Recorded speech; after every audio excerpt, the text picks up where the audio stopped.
I had the task of batting last, but the good thing about it is I like being put in pressure situations, so we'll give it a shot.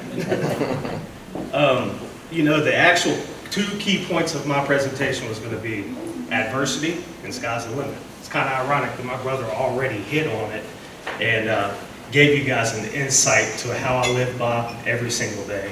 And, athletics has been a passion for me to excel in more things. And, it's just been amazing to have my little brother introduce me just now. And hey, there's a lot I can say about you. You keep chasing your dreams, and I will be there to support you the whole way. I'm excited about what you're going to do in the future. Whew.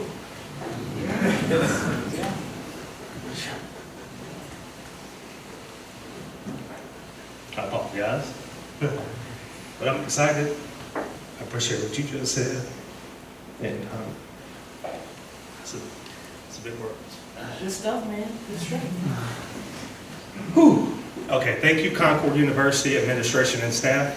It's amazing driving up through campus beautiful this morning. I don't know, I just wanted to roll the windows down and stick my head out, but that might have been frowned upon. The next person I want to thank is Coach Garrett. Yep, Coach Garrett, man, you stuck with me. You gave me an opportunity to come here. You gave my opportunity for my parents to not have to pay for my college. I think I'll forever be grateful for you and your wife and the rest of your family. That means the world to me. During my time here, me and Coach Garrett, being that we're both fierce competitors, we'd have situations to where sometimes the ball would get a little sticky in my hand when he would come out and try to take me out the game. So I remember multiple times, he said, "Trey, we're going to end this game." And I'm like, "Okay, so I'm standing. No, you're coming out." You got a pretty good job. I'm like, "Coach, I got about 13 more pitches in the tank." "No, Trey, you're throwing 113. It's going to go the other way." Then the amazing thing about that was I would get over in the dugout and I'd be sitting right beside him. He'd be sitting right there and he'd get this little pace going because, sometimes we bring in a reliever who would be throwing a little bit wild and kind of got to get past the first couple pitches. But I'm truly thankful for you and your family, man, and everything you've done for me. The next thing I would like to discuss, I would like to thank my hometown, Whitfield, Virginia. There's a lot of people in my town that look at me as a positive person in society, an athlete, and someone they want to be around. I always heard my parents say, always be around people that you want to be like. And shoot, started putting myself around good people and good things started happening. So a lot of the message I have for the younger guys in my community a lot of times are, the sky's the limit. Oh, we've heard that before. And whatever adversity comes up in your life, you know what, roll through it. You got a support system behind you. I'm going to get in that in a second. That's what's going to be the hardest. But you got a support system in anything you do. I think I can speak for everyone who has been inducted tonight. If it wasn't for you guys sitting out here, then none of us would be here. And I think that would be well known. Here's my family here at this table. My mom and dad, Daniel, Camilla, my beautiful girlfriend, Haley. Mom and dad.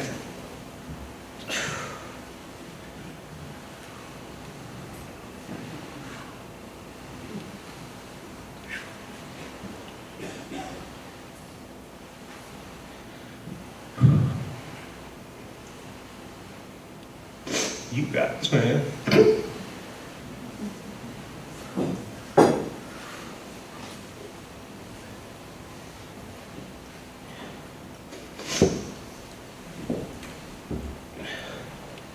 Overtime shifts. Staying with Papa all the time.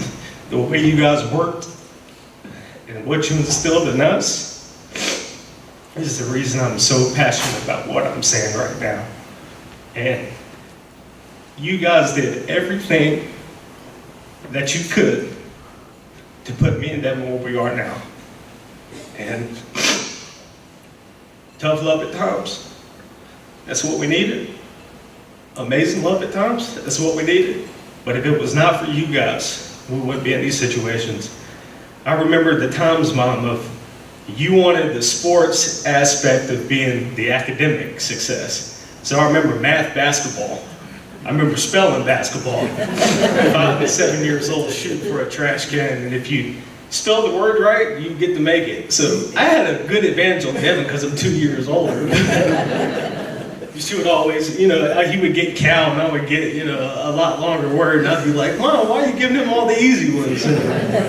I remember those times, but I can't really talk too much more about that because it is emotional, but, they're running to the practices, the brand new gym shoes that we knew. You wore inside the gym. As soon as the game's over, you put them in your bag and you do not walk outside with them on. Little things like that lead to bigger decisions later in life, and man, I appreciate all you guys have done. Next, my beautiful daughter Camilla, coming to a soccer field or maybe a softball field near you soon. She's got a lot of passion. She's definitely been a new light. She's going to carry the name. If she chooses athletics, that's fine, but we're going to stress those academics and let her do whatever she would like, man. That's my baby right there. She come in my life. God knew I needed a girl. I'm a proud owner of a shotgun. Later in life. And my beautiful girlfriend, Haley. Me and Haley, we've been together for a while now. She keeps me humble. So even in my current role, as Devin stressed, I just moved to Charlotte not long ago, so I'm getting adjusted to the new area with her, and she's made an impact in my life that has already been significant. And I'm getting a little older, 30 years old, but I'm proud to say that I've met someone who is like me, and someone who is as competitive as me as well. There's a couple people not with us here. My grand and my Mimi, they're not here, but they had a lot to do with me and Devin. And my pawpaw, I'll talk about my pawpaw for a minute. My pawpaw played Negro League baseball. He played in Negro Leagues for a bunch of years. He played shortstop and center field. He used to tell us a story probably about 155 times of how his arm was so strong that they had to move him from shortstop to center field. And we're like, what'd you do then? Never hit a cutoff man. So he just took it to the next level. But as Devin talked about it, turning double plays at a young age, I don't know what set of brothers turned the youngest double play, but we worked turn them at 3 and 5. And since we got off the school bus, he would have a sandwich in our gloves waiting. But I miss him. I know he's probably got a group of probably 4 or 5 guys with him right now sitting, talking. He's probably talking while I'm talking. But I miss him. I know he's looking after me, and I know that he's in a good place. I just want to speak real quick about the power of education. And the power of education is pretty crazy in the sense that I live my life in force.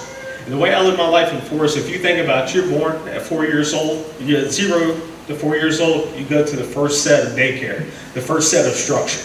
At 8 to 9 years old, you could go to an elementary school. At 4 to 5 years later than that, you go to middle school. You go through high school 4 years. You go to college, hopefully 4 years. You get through your first professional job, 4 years. Live life in force, always set goals. That's been a thing that I've lived by, and it's been very successful because if you're not continually setting goals and you're not continually learning something, then what's the need to try to be anything or try to be something maybe you're not? I'm a big believer in anybody can do anything on any given platform, and I'll live by that.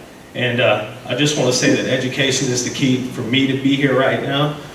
We can talk about athletics, but getting that Concord degree carried a lot of weight. I'm actually doing something I love to do every single day, and I'm so thankful for that. In closing, I had the opportunity to go to Coach Garrett and Devin's practice yesterday, and man, I met some good guys. The generation of the kids coming up now are a little bit different, I think, than even when I was there in 2006 and 2010. These kids are smart kids, they're very respectful, but there's a little bit of fire that needs to be lit. And yesterday, just with a little bit of passion I brought to them, I could see little fires being lit. And it was good. I was glad to come up there with you guys and see an organized practice. You guys are doing a phenomenal job with the program. I will forever be a supporter. But I just want to touch on that real quick because not much has changed since I left Concord University. Not much at all. In closing, I like to say that if you put your mind to anything, you can do it. Through all the ups and downs, keep rocking through. And go Concord.